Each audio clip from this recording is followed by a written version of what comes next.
Hey everyone, it's Joe from Gadgetry Tech. I'm finally back with another video, and today I'm talking about the JBL Quantum 910X, as in the Xbox edition, but it does work with everything, so you'll soon learn that in the video. I took a few days off because I actually traveled to Chicago for an audio show called Xpona.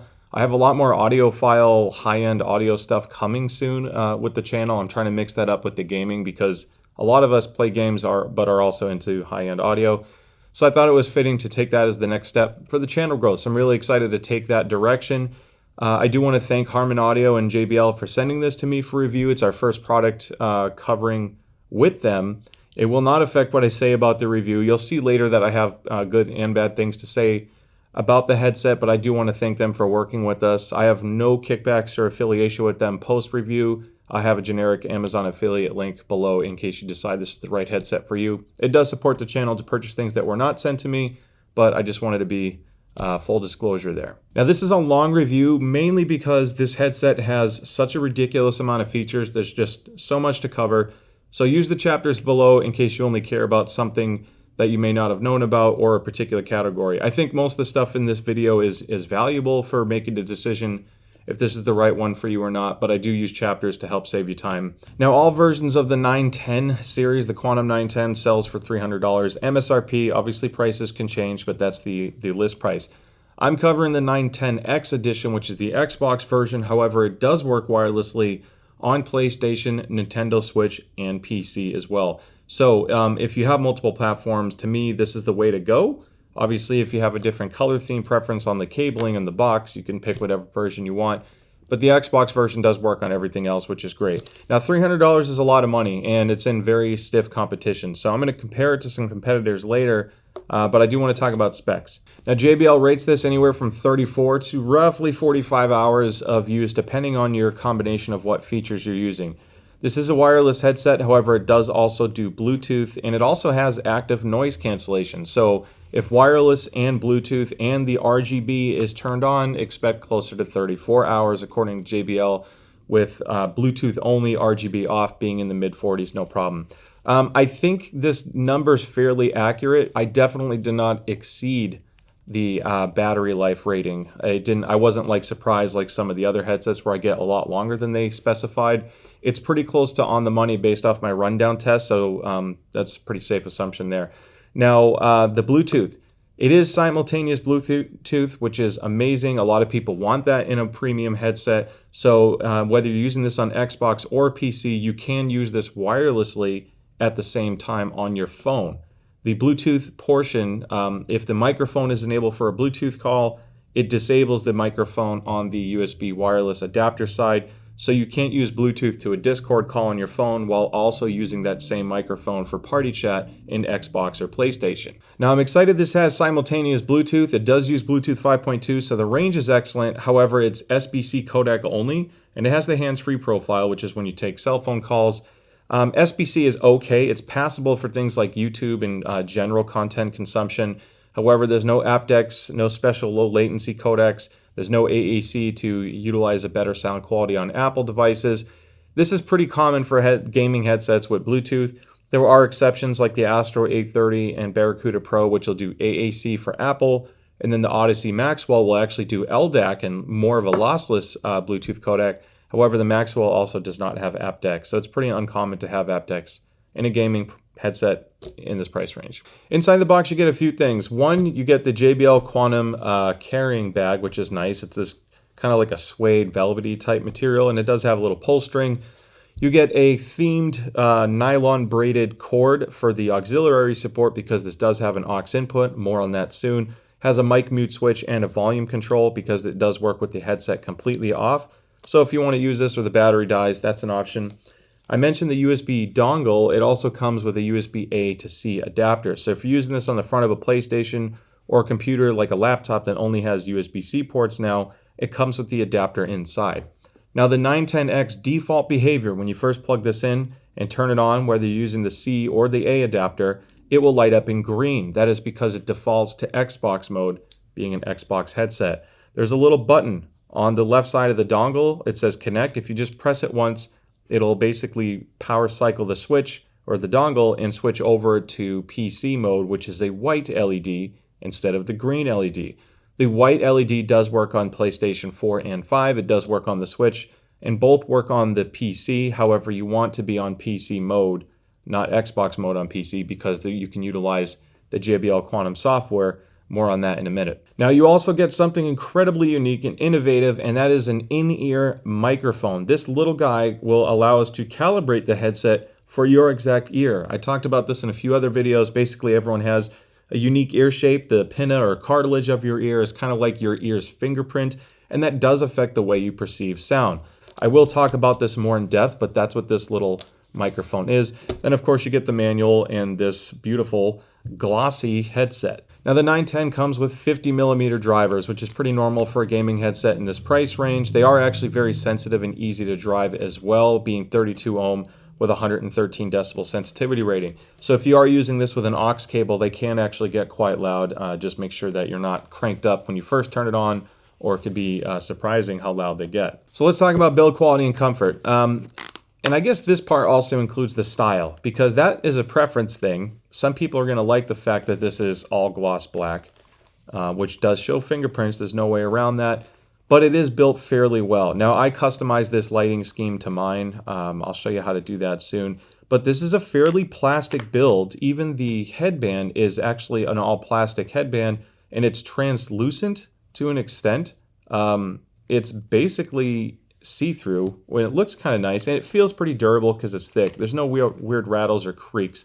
The only thing to nitpick, if you can see on the top-down view, the one thing that's driven me crazy is these cables have a different twist, so I don't have a symmetrical cable run coming off the headset. I'm really OCD with certain things like that, so the fact that I cannot get this to be symmetrical, even like, I know some people are going to be like, well, one side's compressed. Look, I compress both, they do not sit the same. And even if I try bending it or twisting it, it eventually just wants to go back to the way it is. So that's kind of weird. The top is like a hard plastic, but at least it's fairly matte, and I like the texture design. It breaks it up. Doesn't really show fingerprints or anything. You have this leatherette headband with adequate padding throughout. The ear cups are leatherette as well, which is pretty common because of the active noise cancellation. It is memory foam, which is awesome, so it's very comfortable and it contours around the shape of your ear.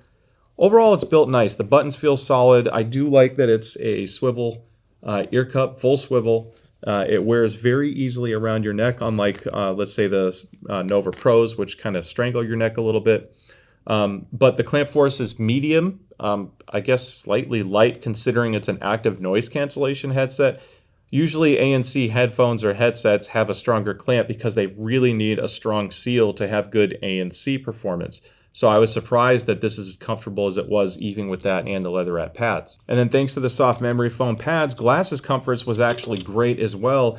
And because these are so compliant, I actually still got good ANC performance, regardless if I was wearing glasses or not. I found that I could game on the 910 for a very long period of time. The only issue I had is because it's a leatherette pad, it did build up some heat after a while. That's common with all of the leatherette-based headsets, which at $300 is actually more common than not now, because ANC is becoming a big thing. Now, on the note of active noise cancellation, it actually worked incredibly well even when I was wearing glasses. It did a great job, and I think it's comparable to the Razer Barracuda Pro, and it's a little bit better than the SteelSeries Nova Pro wireless. So it is a good performer. It's not going to be as good as the Sony or Bose if you're on an airplane. However, it did work exceptionally well. Now, just to show you how nice the pads are, every leatherette pad has different compression characteristics, and the 910X actually has a great pad. It's very symmetrical. You can see it makes almost a perfect seal on that plexiglass.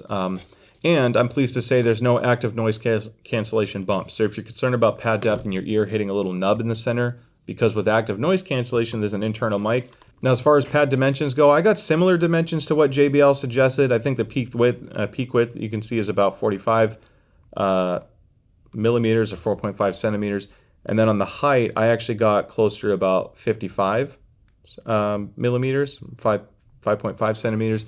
And then on the depth, they actually made it sound like it was more shallow than it was. I'm getting about 1.7 centimeters or 17 millimeters of depth. It's not the deepest headphone out there. You know, stuff from Turtle Beach tends to be a little bit deeper. They are slightly thicker than the Nova Pro wireless, but not as thick as the Odyssey Maxwell I found that they fit totally fine. There's no pad on the baffle, unfortunately, so if you do have larger ears, you are hitting a hard baffle point, but they're deep enough where that pressure should be fairly minimal. Now, on the note of dimensions, the 910 is a chunky boy. You can see the weight here is 420 grams, which is dead on from what JBL states. That's on the heavier side. That's probably one of the heaviest ones I've measured, aside from the Odyssey Maxwell, which is interesting because this is an almost all plastic build, so these ear pads are quite heavy, and whatever components they're putting inside both sides of the headset, that's also adding to the weight as well. You don't really feel it too much. It wears well. There's no suspension headband, unfortunately, but thanks to the good pad comfort and medium to light clamp force, it didn't feel too bad. Now, the last thing I want to talk about as far as physical stuff goes before we get into controls is the driver baffle. The baffle is angled. You can see there's no mic sticking out. It's perfectly smooth, which is awesome.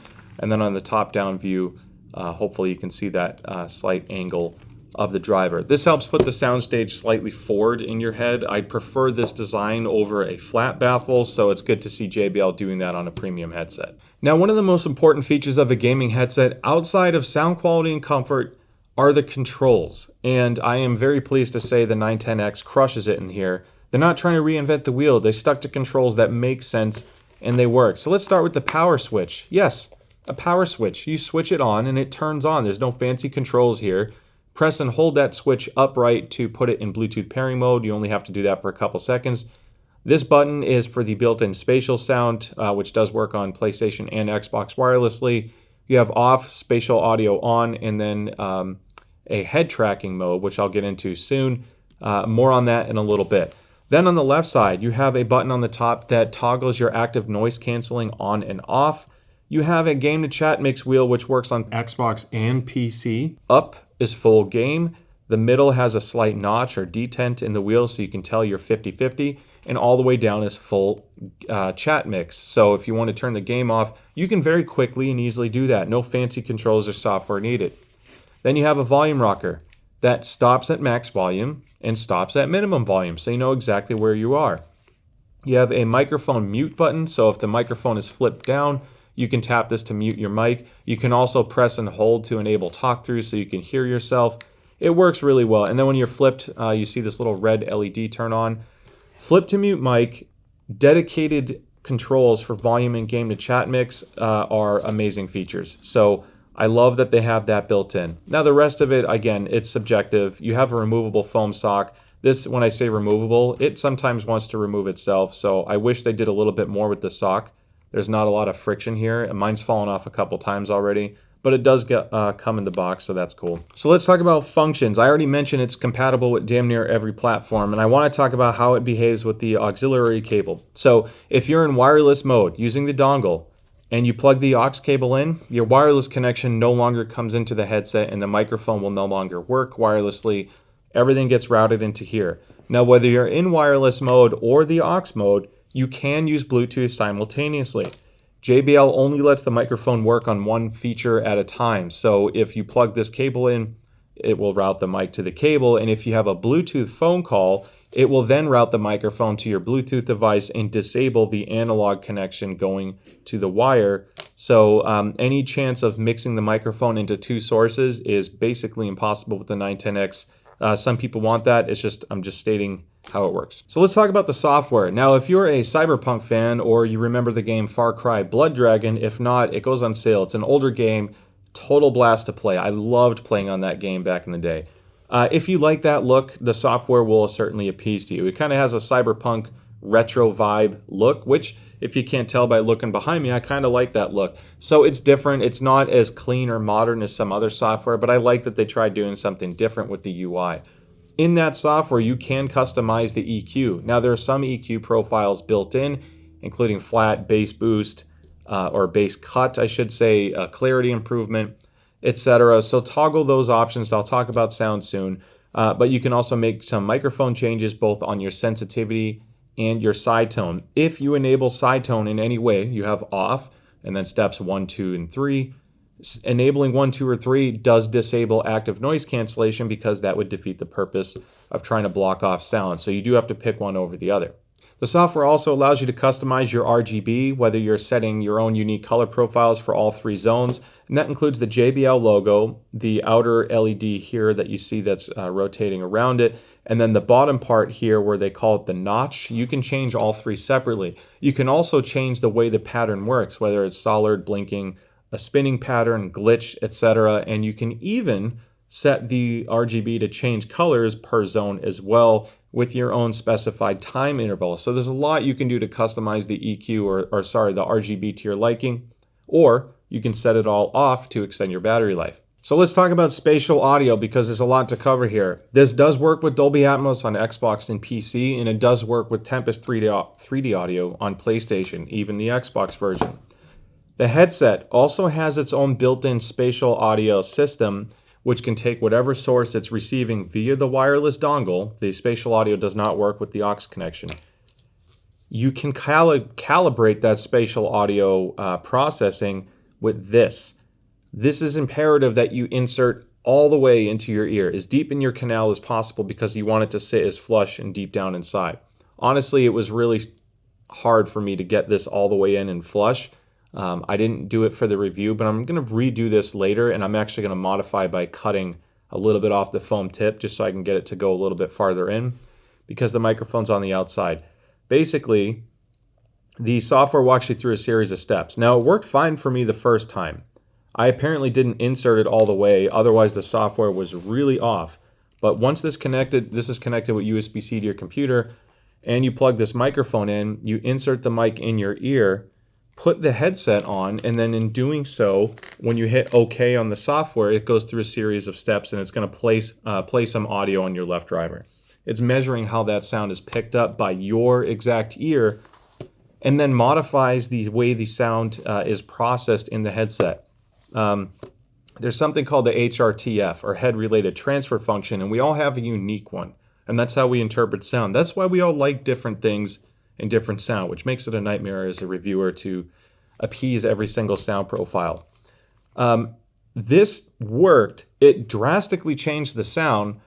I didn't like the way it changed it, to be honest. It completely reduced and changed the way the bass sounded. It did make the soundstage incredibly wide, like as if the speakers were this far off my head, but it ended up resulting in the treble being too sparkly in the higher frequencies, like 8,000 hertz and up. So I ended up turning the custom HRTF back off. I went to rerun it. I could not detect the microphone. It drove me crazy. I ended up having to disable the Elgato Wavelength software and removing all the virtual audio drivers. Then I powered cycled the headset and dongle, and I got it to detect this microphone again. And then from there, I can run it several times. And I was able to try it. I never really got the calibration I liked, to be honest. It wasn't perfect. But I suggest experimenting because, again, we all have different preferences.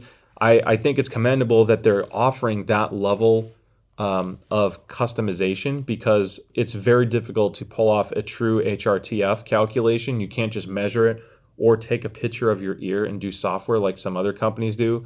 This is the much better way to do it. I think it's going to improve over time. Now, it had the option to submit your metrics, if you will, or your scan to Harman Audio for further analysis. So I think this function will improve over time. It's just one of those things where you have to experiment. Now, you can turn that on and off even after you save the calibration in case you don't like it for certain content. So that's cool, and that even works with that button. There's also head tracking.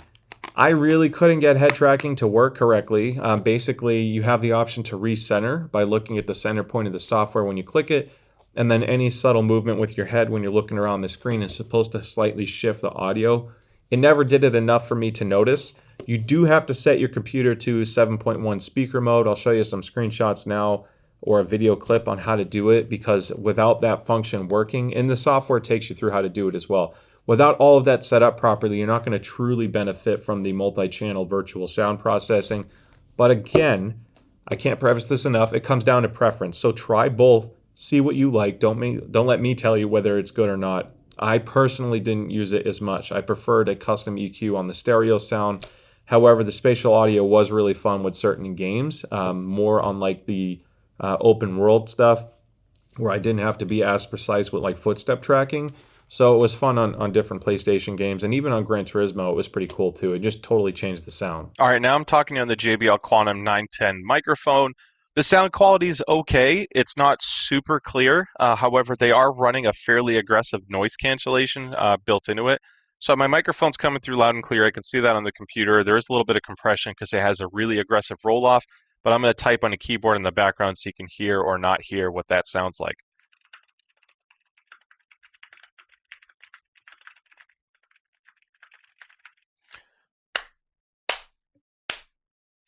So a few claps. I don't know why I did that, but whatever. We'll keep it real. I could see that it was reducing it quite a bit. It's not perfect. It's not as good as what I saw in the Odyssey Maxwell, which is really unique with that filter technology. However, this is a good balance for most people looking to reduce some of the background noise without totally negatively impacting your microphone. All right, so let's talk about sound quality. Now, there's a lot to cover here. I'm going to try to compress it, but I will say out of the box, it's very punchy, has a very strong bass, slightly recessed mids, and sparkly highs. There are a lot of people out there that regardless of what headset they buy, they turn up the bass and they turn up the treble. And if you're that type of person, you're going to like the 910 sound profile. This is not a neutral sound.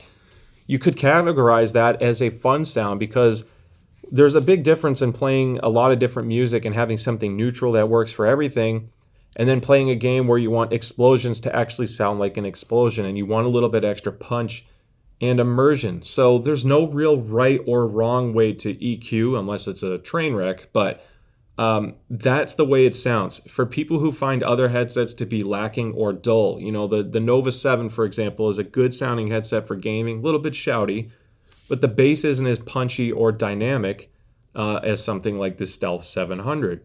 This is closer to the Stealth 700 sound because it has that impact and that bass hit that a lot of people are looking for. I don't think the sound profile is as desirable purely for music without being EQ'd. It is fairly bass strong, and I found that if you crank it to basically max volume with the default bass being as strong as it is, it actually distorted quite a bit. Interestingly enough, the right driver always seemed to distort a little bit more than the left. I showed you the frequency response, and here it is compared to the aux mode, because if you're connecting it with the aux cable and the headset is turned off, it has a different sound profile. There's more bass emphasis that carries into the mids, followed by a deeper scoop in the mids and slightly darker treble energy. So you get a slightly different sounding headset. It is enough to be noticeable, but in gaming, depending on the game you play, you may not hear as much of a difference. I think the soundstage is average to slightly below average. There are a couple others that do it better in this price range, but what's interesting is when you have the spatial sound enabled, and you get a little voice prompt for that, it then becomes a very open sound stage with a little bit less clarity on the imaging side. I did find, thankfully, that the imaging performance is excellent. So if you are concerned with playing FPS games and you want to have that explosive, punchy sound, they do a great job of doing both. Now, I custom EQ'd it. I'm showing you my custom EQ now with numbers on it, so feel free to pause it here. Once you do the custom EQ, it results in this frequency response, which I find a lot more agreeable. Now, once you use that EQ and get that frequency response, your end result is, I think it works better for both music and gaming. The bass is a little bit cleaner, and by doing that, whenever there's an explosion in a game, I am still able to pinpoint footsteps very accurately, and I didn't totally neuter the bass. I think the 910 is designed to be a fun, punchy headset. It's not my ideal sound profile for music by any means, but for playing games, it's an absolute blast to listen to. And thanks to the comfort controls, it's still a lot of fun. So here's where things take a slight downturn. And I don't know if this is going to change later. I can't not point this out because if you know the channel, you know I like to EQ. The 910X does not save the EQ to the headset. It's tied directly to the JBL Quantum software on your PC, on a console-focused headset with the 910X. That's a huge issue for me. The sound is good out of the box. I spent all this time talking about EQ because I do play on PC as well.